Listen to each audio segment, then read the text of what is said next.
Hi guys, welcome back to my channel. Guten Morgen, good morning. So dito na naman ako sa trabaho ko, dito sa Switzerland, dito sa My Cheese Factory. As usual, yung mga anak ko ay nasa school na kaya pwede ako magtrabaho, kaya nakakapagtrabaho ako. Pero maya-maya rin ay uuwi ako ng tanghali kasi uuwi din sila ng tanghali. So ilang oras lang talaga yung tinatrabaho ko dito dahil sa mga anak ko.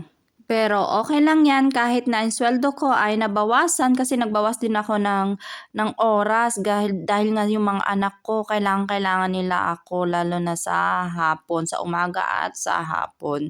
Kaya talaga nabawasan yung sweldo ko diyan. Pero okay lang at least nakaka-survive pa naman. Sobrang tamang-tama lang yung budget namin every month. Kaya okay na okay. At least may time ako sa mga anak ko. Yun naman ang nabubulol na naman ako. Yun naman ang importante na may time pa sa mga anak. So, yung pera, hindi naman masyadong mahalaga. Mahalaga rin naman syempre yung pera. Pero kapag hindi naman natin kailangan sobra-sobrang pera, ang mahalaga talaga dito yung mga bata. At least may nakakain kami 3 beses sa araw-araw. So, enough na yun. Nakakabayad ako ng bills.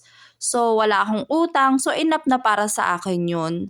At may time pa ako. Marami akong time sa mga anak ko pagdating ng hapon. Kasi half day lang ako nagtatrabaho dito sa cheese factory, dito sa Switzerland.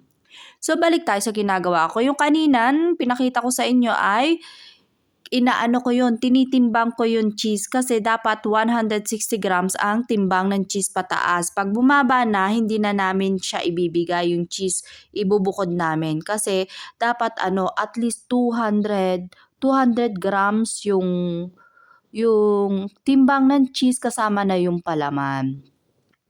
So, yan yung ginagawa ko ay nagkakat ako. Hinahati ko siya sa gitna yung cheese. Napakalambot ng cheese na yan at napakasarap talaga.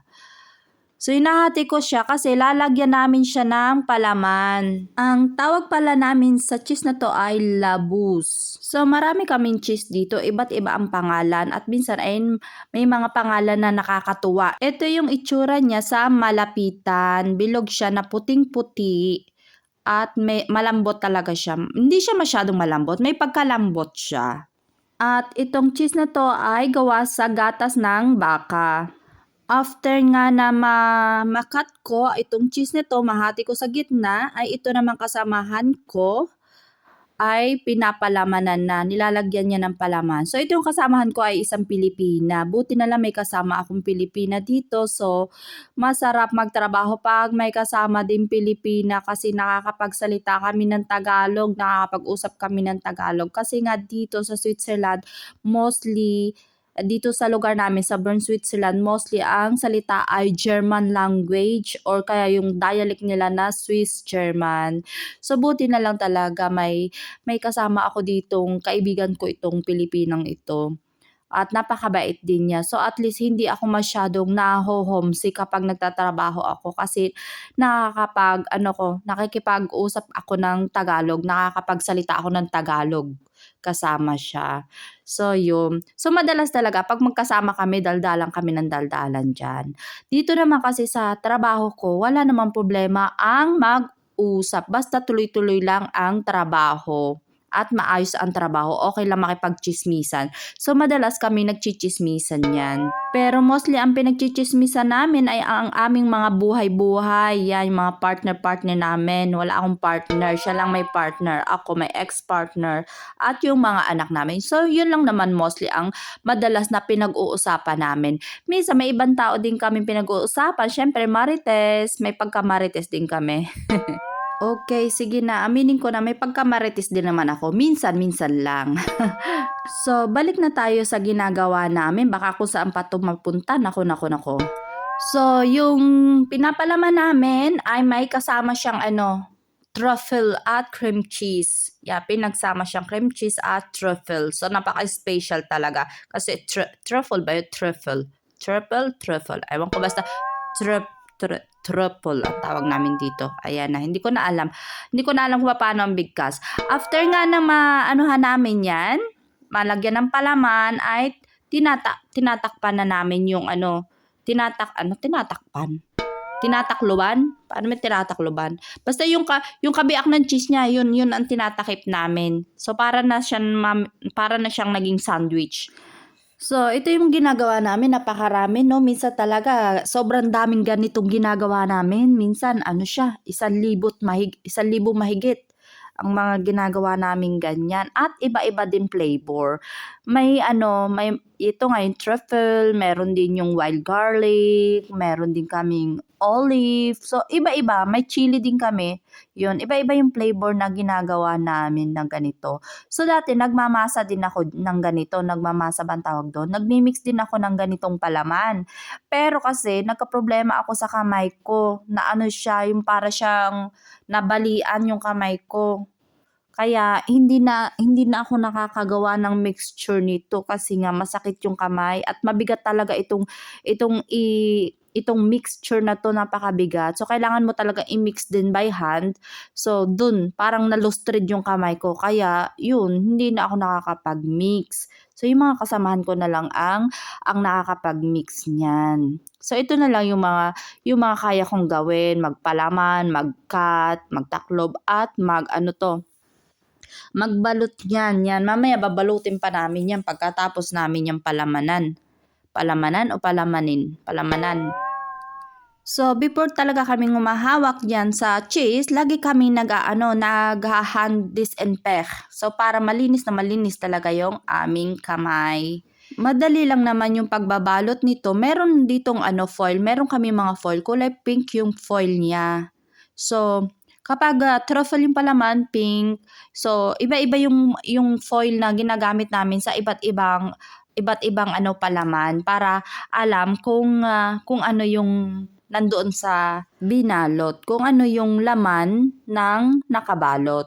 So, after nga nang mabalot namin iyang mga cheese na yan, ay lalagyan naman namin siya ng sticker. Ito yung sticker na to, ito yung pangalan ng cheese. So, yung pangalan talaga ng cheese ay Labos, di ba? So, kapag may palaman na siya ng truffle, ang pangalan na niya ay Truffle Labos. Kasi may bulo-bulo na naman ako. Kasi may palaman na siyang truffle. Kaya ang ginawa nilang pangalan, Truffle Labos. Ang ganda ng pangalan, napakaganda ng pangalan.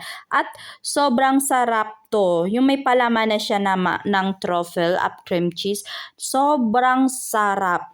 Eto nga pala mga produkto na to, katulad nitong mga ganito, may mga palaman na labos, ay nakakarating siya sa Japan, sa Singapore, sa London, sa Amerika. So international din, international din yung mga ginagawa naming produkto kung saan talaga nakakalipad. Buti pa yung produkto na to, produkto dito sa aming pinagtatrabahuhan kung saan nakakalipad.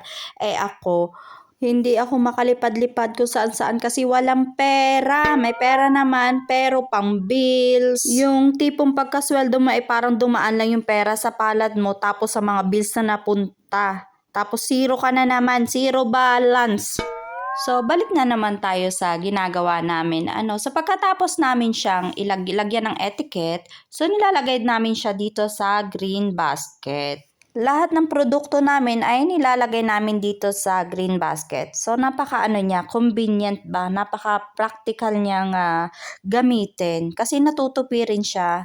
So, after nga nang mailagay na namin lahat yung mga cheese dito sa basket, nilalagyan naman namin ng etiquette yung bawat basket. Yung nakasulat dun sa etiquette, ito yung date kung kailan namin to ginawa, kung kailan namin pre-produce pa yung tawag dun sa English. Basta kung kailan namin ginawa. So, ngayon namin ginawa. So, ngayon yung date niya. So, importante din talaga yung mga date na to, no? Para alam nila kung kailan talaga ito ginawa. Para hindi maglahok-lahok yung mga naunang produkto sa bagong produkto. So talaga napaka-importante rin talaga itong mga date na to.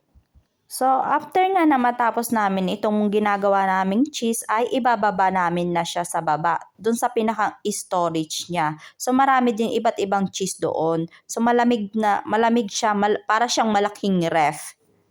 So, madali lang siyang dalhin doon sa baba kasi kung napapansin nyo, tinutulak ko lang, hindi na namin kailangan buhatin isa-isa kasi yung niya may gulong.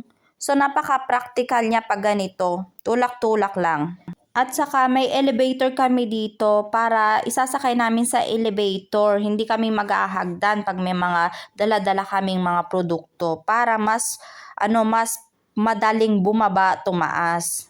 At pagkatapos nga na mailagay namin yung mga cheese, yung ginawa namin kanina do sa may storage sa baba, ay kami naman ay maglilinis. Kanina yung kasamahan kong Pilipina ay nalinis na niya yung mga pinagamitan namin ng mga lamesa. At ngayon naman ako naman ay maglilinis ng sahig. Madali lang naman maglinis dito sa pinagtatrabahuhan ko. Kasi yung lamesa lang naman na ginamit namin, ang lilinisan namin, yung lababo at itong sahig. At saka yung mga gamit na pinagamitan namin ay huhugasan. So madali lang naman talaga yung trabaho niyan. So after neto, ng pagwawalis ko ay dadakutin ko naman siya.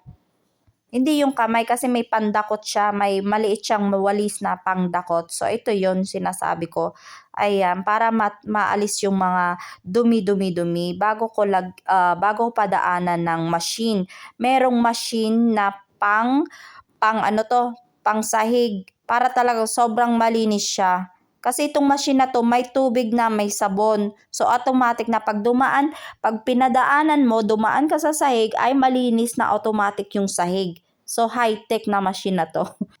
So ganun lang yung paglilinis ng mga sahig dito, napakadali. Padadaanan ko lang siya, paikot-ikot lang ako dyan hanggang sa lahat madaanan ko, lahat malinis.